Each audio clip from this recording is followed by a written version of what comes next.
After the scandalous verdict of the judges in the first fight between Evander Holyfield and Lennox Lewis, it was all that any boxing fan could talk about.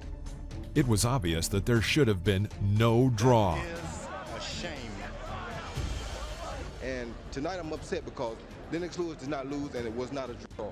Holyfield had won 3, or at most 4 rounds. The whole thing is I'm not the judge as I was fighting, and I haven't got a chance to view the fight. I can't be watching the fight and fighting at the same time. Because the judges had declared a draw, it was pre-written in the contract that there should be a rematch. The American public, of course, was rooting for its own, Evander. Lennox is a clown. I don't respect Lennox. But the chances that he would win were negligible. He was already 37 years old, and to expect him to repeat the miracle of his battle with Tyson 2 years earlier seemed to be quite definitely unrealistic.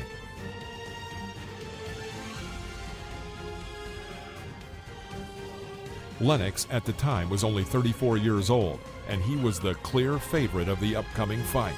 These factors combined led to only a mediocre interest in a rematch. The general consensus of the American boxing fan was, I don't want to root for a loser. For this reason, when the fight took place on November 13th, 1999 in Las Vegas, there was little excitement. Yes, they filled the hall with fans, but the intense atmosphere of their first fight was just not there. Oddly enough, the second match turned out to be far more interesting and much more competitive than the first.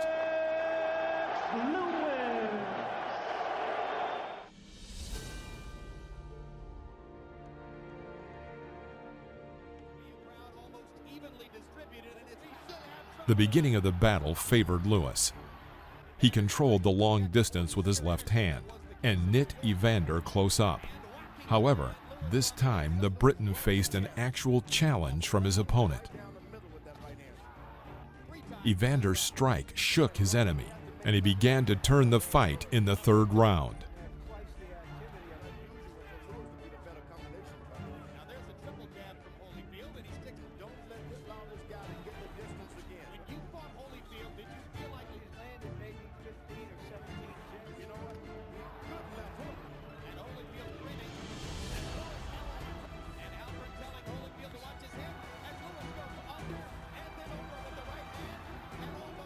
In the 6th, Holyfield realized that he could press harder and began to gain momentum. He delivered powerful blows, but Lennox responded with successful combinations of his own.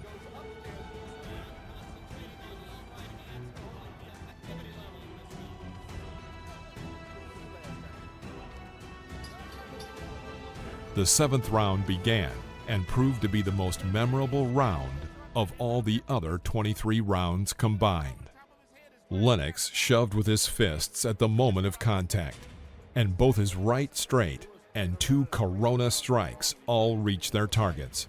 The Briton clearly controlled the battle, drowning out every attempt by his enemy to close the distance between them. If Holyfield broke through, then Lennox snapped him up and just kept him in the clinch until the referee separated them. This worked for a while, but then his tactic proved to be a failure. Evander struck a short but incredibly powerful left strike to the temple. Lennox's legs buckled. Holyfield rushed to finish him off, but he was constantly tied up when he got close. Lewis came to his senses, but his reaction time was no longer as fast as it had been. He missed another left from the side, and his legs buckled again. It was a serious shot. Holyfield began to win, inflicting brutal blows to the body with both hands. At the end of the round, the fighters staged an exchange of blows in the middle of the ring, which was clearly beneficial to Evander.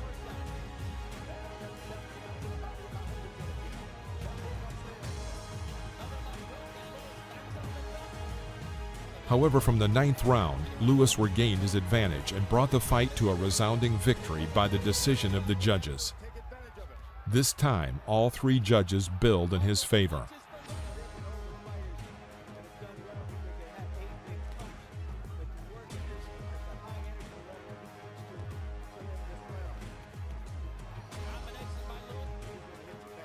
Oddly enough, the second match turned out to be a far more even match than the first, and was undoubtedly a more eventful match than their initial meeting.